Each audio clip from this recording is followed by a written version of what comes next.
This episode of the Luminaries on Deep in the Weeds is proudly supported by Deputy, rostering and timesheets without the usual chaos. Letting the customer dictate the experience to an extent just makes people comfortable and then they enjoy it. And I want people to feel something when they come to Salopian. I want them to walk away feeling like that was a good experience and I feel better, I feel nourished, I feel like someone said hello and really cared about my experience and, you know, was just personable. That's hospitality. This is the Luminaries on the Deep in the Weeds podcast. I'm Anthony Huckstep. What's it like taking a hiatus from a career you love? How, after years away from the game, do you reinvent yourself and not only thrive, but make a real success of everything too? There are no rules when it comes to the way one pieces together their career, but a common theme of drive, passion and belief can make just about anything happen. Karena Armstrong is a co-owner and chef of the Salopian Inn in McLaren Vale, South Australia. Karena, how are you? I'm great, thanks, Anthony. You made a huge change in your life after leaving your career for a period of time and moving back into it, and the impact has been incredible on the culinary landscape of South Australia. But what was it like, that transition for you coming back into the industry?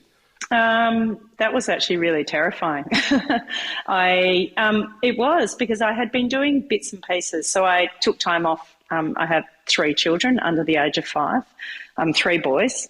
And in amongst that, I was doing little bits still connecting into the industry. I wrote food articles for The Advertiser here in South Australia. And I would show up and do emergency shifts in various restaurants. But I was never... It was pretty funny, actually. But I was never completely in a job or in a role for that time. And so to suddenly go, not only am I going to return to cooking full-time, but I'm actually going to have my own restaurant, and I've got a 2.5-year-old. When I say it out loud now, I just, like you would just tell someone, don't do it. But I felt really vulnerable and I felt really quite not confident, but the drive was, I don't know, it just came from somewhere within me that I just had to go back to doing it again. I knew I was going to be a better parent from doing it, which is now on reflection. I wouldn't have said that at the time. I felt really guilty with young children going back and doing it, but now I realise I did the best thing for my children. I really did. Take us back to that time. How long had you sort of been away from sort of full-time work in a kitchen, and had the industry changed a lot when you did make that move back in? Oh, it was hilarious. I've been out for 7 years and I was helping down at a local restaurant, and there was a young chef there, Sam Pratt-Smith, who was a really good chef, and he was sous videing everything because this is all in that time frame when, you know, that was all going crazy. And so I was looking at food in plastic bags and water going, oh, this is all a bit different. And I still don't cook food like that because I was never trained like that, and I appreciate it very much so, you know, different learnings and skill. But I actually just put my 2 feet on the ground and went, I'm still going to be me. That was still there somewhere in me, that I was just going to cook the way I knew how to cook. And maybe because I was so busy with family, I just didn't have time to think, oh, let's change this. I just thought, let's do it the way I know how to do it. And I'm still very much like that. Like, I love learning new things, but I'll always go back to what feels right in my gut and in my palate and in my mind. I always go back to that. Well, let's go back to how that philosophy and ethos came about. When did you first start getting interested in food when you were young? I'm very fortunate. My mother is an amazing cook, and I just never realised that other people's mums didn't bake bread. I just thought that's what you did. And we lived in a southern suburb in Adelaide, Morphett Vale, which is not overly glamorous, but we had half of our sort of standard 1/4 acre block was vegetable garden. Again, I just didn't realise this wasn't normal. And my parents are British immigrants. They're 10-pound poms. But they came here and turned into these mad hippies and started growing all their own food. So I thought that was normal. So as I've got older, I realised my interest in cooking actually started really young. And I would cook the whole family meal at 13. But Mum had taught me, but I didn't think anything of it. I just did it. And Mum still talks to me now going, you just did it. And she loved it because someone else was helping. But it was there. And then, of course, I at 18, I was working on the floor in hospitality. I was actually in Hobart. And they needed someone to help in the kitchen for the night. And I kind of looked and went, yeah, I reckon I could help. Sure, it sounded, not too hard what they were asking. And I did that shift, and I still remember the chefs I worked with that night, and it was like I'd found my people. Like, they were bonkers like me. They had so much energy, and there was this sense of being a part of something. Like, you were a part of a team. You were part of a group of people that were trying to achieve a goal together. And I've always loved team sport and playing sport, so I kind of could see that perhaps I could get a role within this team and I could be a part of something. And I've always loved food and eating. That's that's pretty key. But I loved it was the energy, and it was the drive of these people around me, and the focus that I really was attracted to. Early on in your career, you spent quite a bit of time in Melbourne. What triggered that move, and what was that like for you? Well, it's funny. I ended up getting an apprenticeship at the Sheraton, it was at that time, in Hobart on the waterfront. And I signed my papers, and the next day they said to me, oh, by the way, this hotel's been sold. So, okay. But that was okay because I got transferred to the Sheraton in Melbourne. It was fortuitous. It was just such luck. And because I'd never planned to move there. So the Sheraton picked me up and moved me to Melbourne. And I worked at, it was a very new hotel at that stage. And I worked there. And hotels at that stage, they still had butcheries, they still had fishmongers, they still had patisserie sections. Like, they were really, really good places to do some foundational learning. But at the same time, I was training at Box Hill TAFE and got to meet this lady, Alla Wolf-Tasker.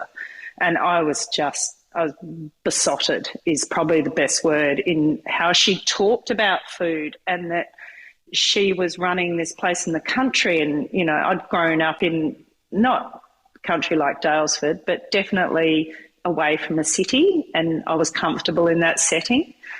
So I just went up to visit the lake house, and then that was it. I just went to the lake house, finished my apprenticeship there, and then stayed on after my apprenticeship as well. And really learnt about cooking at the lake house.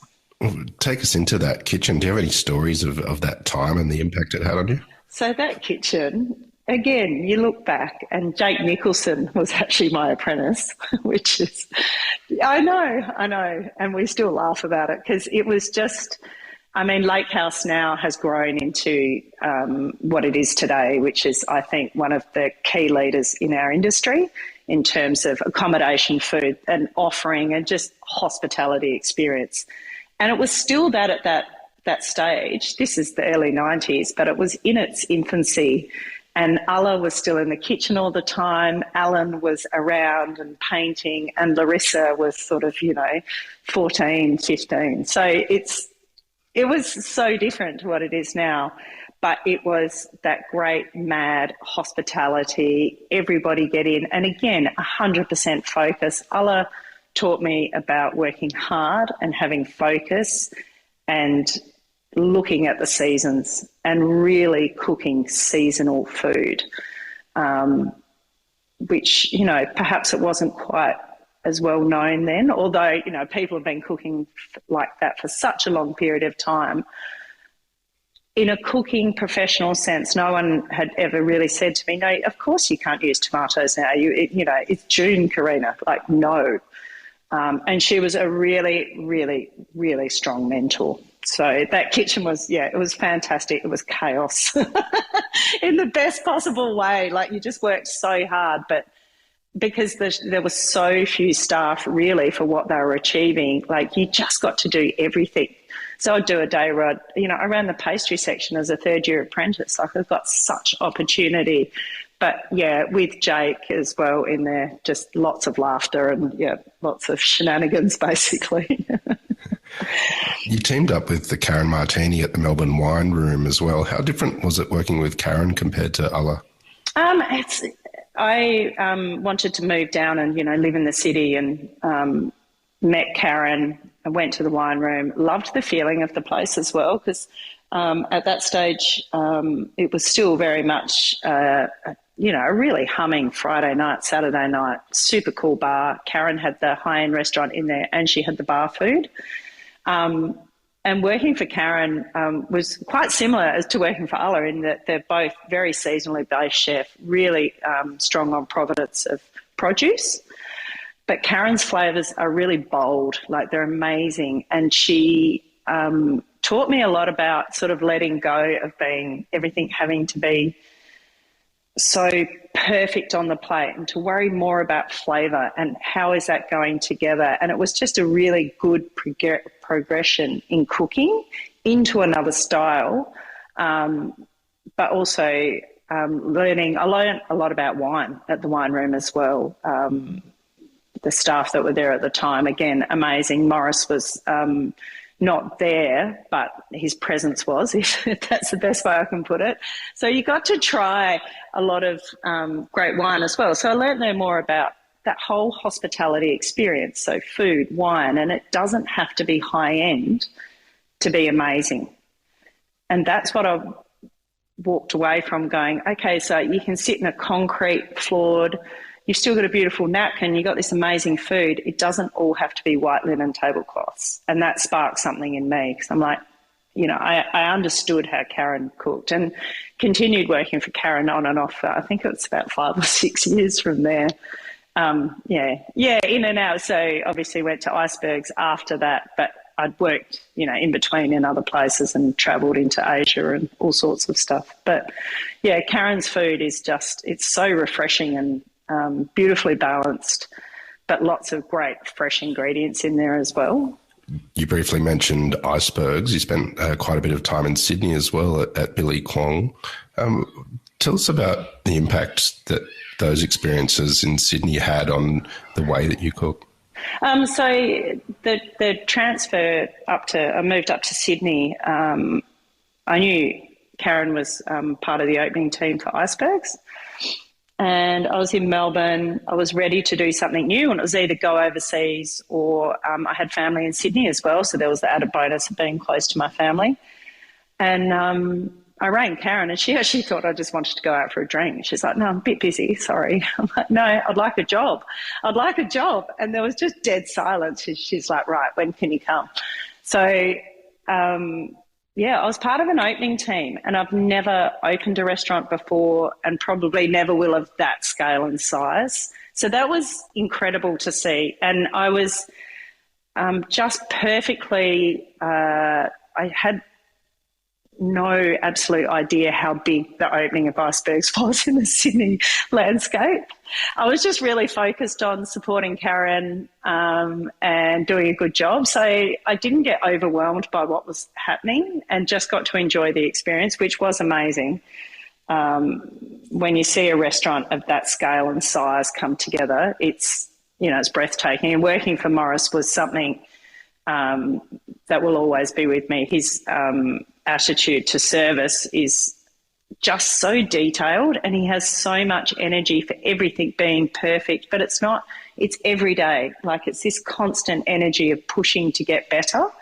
And that combined with the opening and Karen's food, I found it was a really good lesson. And I think, something I try now to always have in me every time I walk into Salopian, it's what can we do better, and really helping the people around me to push forward. And that's what I think Morris does so incredibly well. Kylie Kwong is one of Australia's most celebrated chefs and restaurateurs. You spent time at Billy Kwong in that kitchen, a real detour from the food that you had been cooking. What was that like? Amazing. So I had done a couple of years at Icebergs, and my partner at the time, who became my husband, and I just would eat at Billy Kwong. It was when it was on Crown Street, on those little stools, and you lined up out the front at 6 o'clock because you wanted to get a table. And then a job came up, advertised, and I thought, yeah, why not?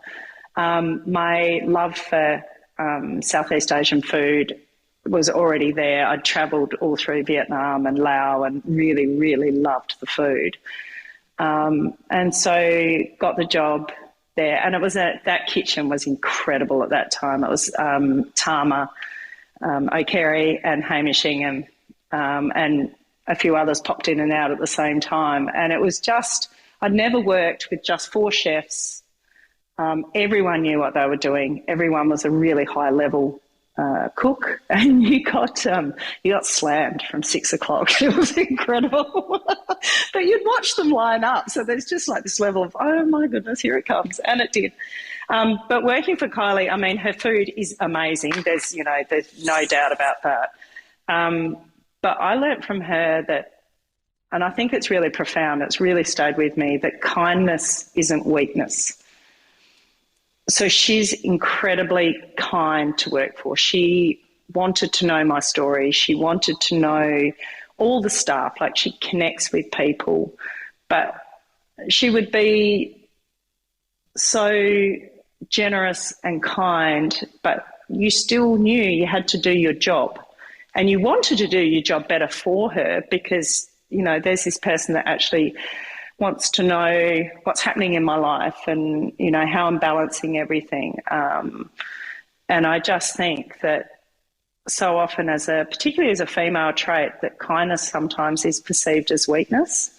And I actually think it takes now real strength to be kind and to look after your staff or look after the community you sit in. And I have such admiration for what she's doing in a wider sense now as well. And I can see how her journey from Crown Street in many ways has led her down this path of being so involved in community and giving so much. And so it's almost like you could see it at the infancy at Crown Street where she gave so much to her staff, and now it's broadened out. And to me, that's the epitome of being a good hospitality professional, is seeing beyond the walls of your restaurant. It's into your community. I think it's really incredible. This episode of the Luminaries on Deep in the Weeds is proudly supported by Deputy, helping managers and staff do their best work. At Deputy, we're on a mission. We're on a mission to simplify shift work for every cafe, every restaurant, every bar, every business owner, every dishie, every waiter, every cook, every sous chef. This is the industry that will thrive with Deputy. For more information, go to deputy.com. How did you go from these amazing restaurants in Melbourne and Sydney and find yourself in South Australia, where you've become, one of the most influential hospitality professionals there? There's sort of 2 parts to that.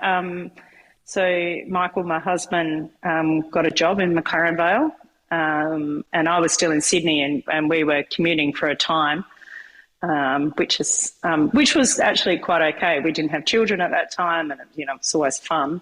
But my father actually became quite unwell as well, and that was sort of the final pull to go, actually, no, it's time. And I was 30 and I was very much wanting to have a family as well. And, I'd grown up right next to McLaren Vale on the beach side. And the idea of living back within sort of my area and I could support mum and dad was a pretty big driver to come back. Tell us about that period of time and sort of immersing yourself into South Australia and beginning a family. Did that have an impact on the way that you saw food and cooked as well? It definitely did. So as soon as I came back, I just kept going into the central market. So if you know South Australia, McLaren Vale into the Adelaide CBD is about a 45-minute drive. And I was finding myself constantly going to the central markets and the Wollonga farmers markets.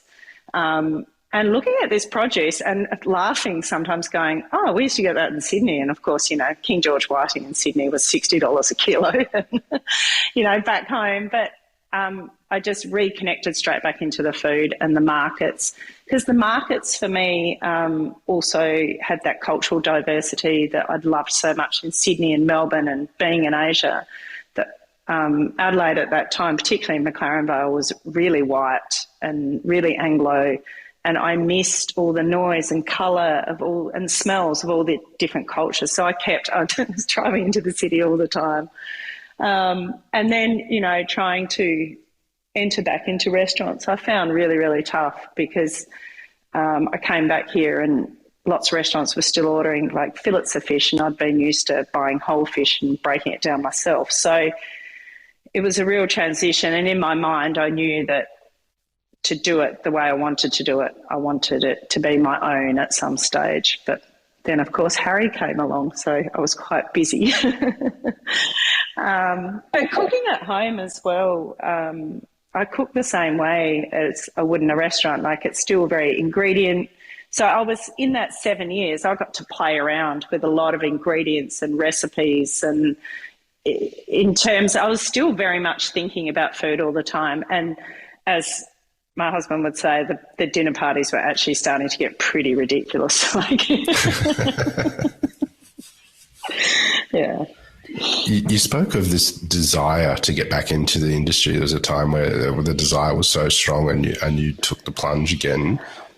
Tell us about that period. What triggered that sort of desire and that need to get back into the industry?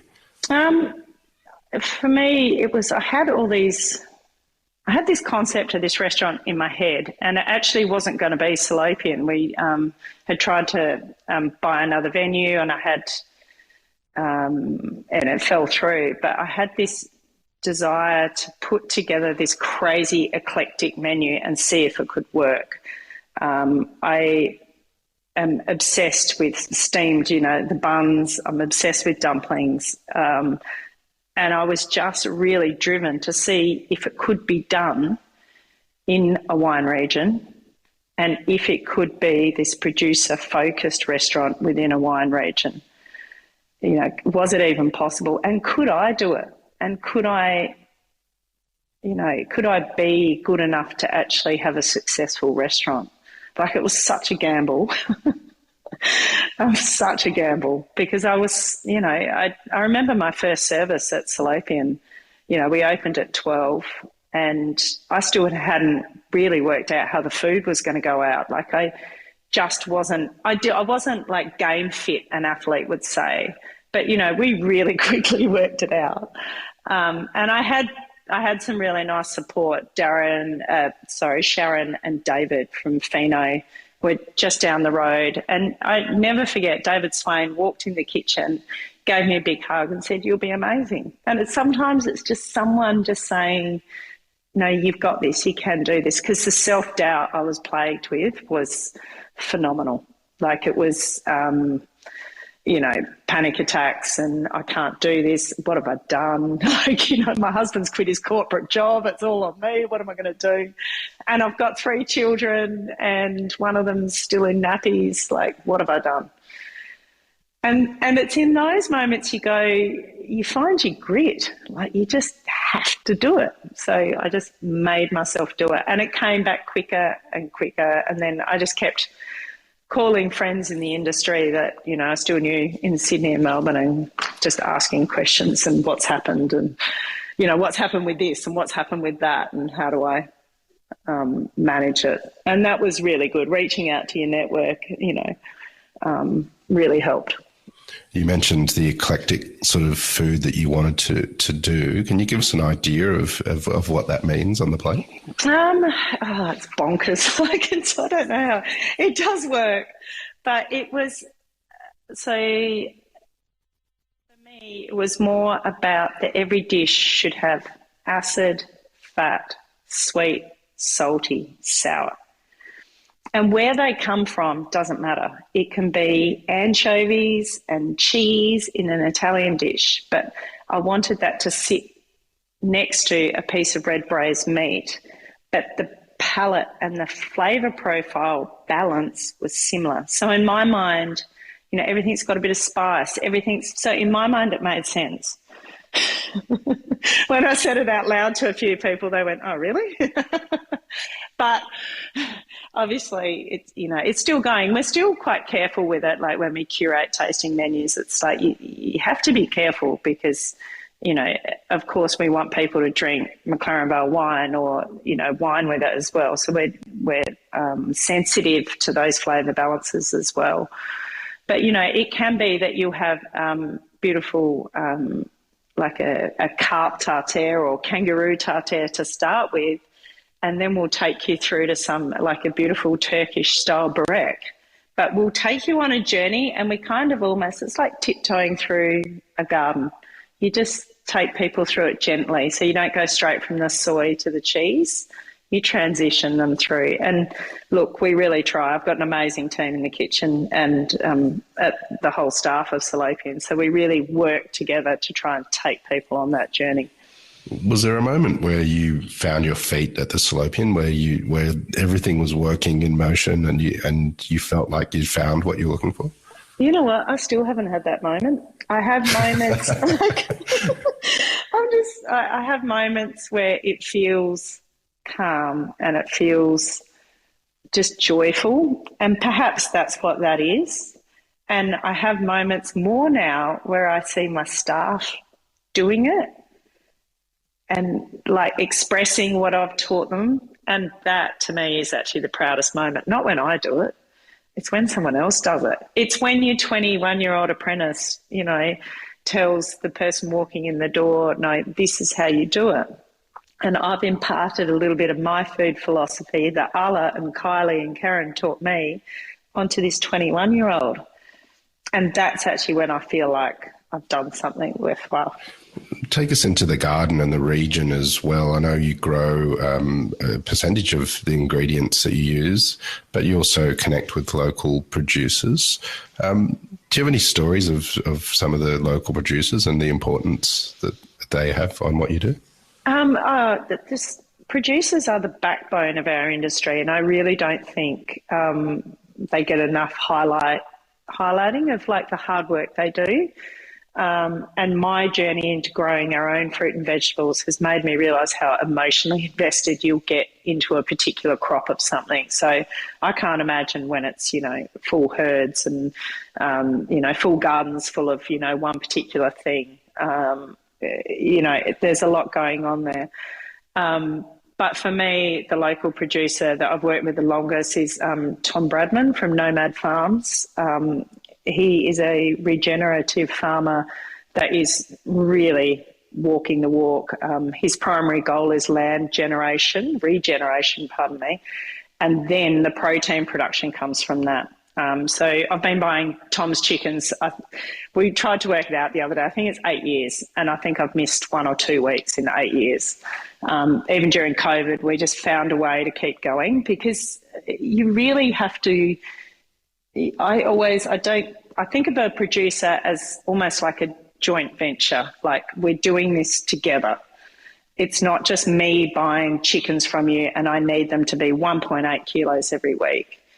I just need chickens that have tread lightly on this earth and that have been bred with care and some real connection to taste, flavour, of course, but also where they've been raised, what they've done, how they've been moved around. And, you know, Tom will just ring me and go, "Do you know what? They're 2.2 kilos this week." That's how it is. And also he has beef, lamb, and actually also does wool now as well, as in, you know, they're taking the wool off and making their own wool. So my connection with Tom's farming there and through our food has been really inspirational for me, because now the questions I ask other suppliers are far more in depth. Like, he's taught me a lot. So I think having producers around you that make you think about food, in turn make you a better cook, because you treat that produce so much more carefully. You know, and it might be a beautiful bunch of beetroots that the village greens of Wollonga have grown for us. But, you know, you don't just throw it all out. Like, you roast the whole thing, you enjoy it, and, you know, I've become evangelical about producers. I think what they do is important, and I think it's a real reflection on the South Australian culture now that we have such diverse and such high-level producers, you know, and I think that says more about a community that, you know, these producers in a lower population state are able to thrive because more people are valuing that. You have what is considered by many as one of the best regional restaurants in the country. What are the challenges and also benefits of running a restaurant in a regional area? So Alex Marchetti, my business partner, and I, it's definitely staffing. You know, we've got amazing customers. They keep rolling in the door, but it's definitely finding staff that want to live a regional life, and definitely more are wanting to. So it's a very common problem in the regions, across hospitality really at the moment. So, and staff that come and work with us either stay for 3 weeks or 4 years. It's either one or the other, because we do things a little bit differently. So it's definitely staff is a challenge. But more and more we're finding people really appreciate coming out to a region, exploring, immersing, having an experience like within the business. And we're just trying always to teach our staff how valuable every customer that walks through the door is and how different they are, and that they're all looking for different, unique experiences, and we need to look after everyone. Service is such a big part of what we do and what we offer, and I think that's one of the reasons we've had some success, is that people walk in that door and they feel acknowledged, they feel valued, and we try and make sure they have a really good time. You took a gamble on sort of your dream and have really thrived. Do you have any advice for young operators looking to sort of do what they believe in and step into their own business for the first time? There's very much. I've got two schools of thought on this now. I nearly went completely bankrupt year 3 in. And so the very logical part of me says, look at your numbers, make sure you have enough cash flow, make sure you have a good bookkeeper, and report your numbers every week. Stay on top of your numbers, and then it takes a lot of anxiety out of running a business, and you can be creative. You can't be creative if you're worrying about wage costs and all the other very necessary things in a hospitality business. So sensible Karena would say that. Karena, who's loved the journey, loved being with the people, and feeding people, and like feeding people over time as well, customers over time, and seeing the relationships that you develop with your suppliers, with your staff, would say just go for it. Like, just work, be prepared to work really hard. Work-life balance doesn't exist in the hospitality industry. It just doesn't. At an ownership level, you have to be, it is a lifestyle choice, and you have to be 100% 2 feet in and ready for it to be a part of your lifestyle. Having said that, the lifestyle I love, and other people who are, you know, within my world love it too. Of course it's hard. It's really hard. Anything worthwhile is. But I just thrive on it, and you just have to be prepared for it to be all of your life. But it's a great life. It's a very rich, it's a very rewarding life. And the people I get to meet, the food I've eaten, is amazing. You deliver an interesting philosophy that is sort of overarching with the Salopian Inn, where guests sort of can take their own journey in their own way, and it's really up to them. Tell us about what you mean by that, and what sort of experiences diners are having. So I've never done a compulsory set menu, and there's a few basic things. We don't charge for our sourdough bread. We never have, and we never will. So bread and water, you're coming into our home. This hospitality must start at just such a basic level, that just that welcoming, you're here. And then from there, people can have a la carte, or they can have a feed me menu, we call it. And, we take them through the culinary landscape of the garden and the producers of the region. And that's quite a curated experience. But I also really believe that if someone wants to come in and have, a glass of wine, a pork bun and a salad, that's great too. And that to me is hospitality. It's just welcoming everyone and having them on that day, that might just be all they needed. And just to have a moment with someone, because it's more than the food. It's people sitting and conversing. And if COVID's taught us anything, we need human connection.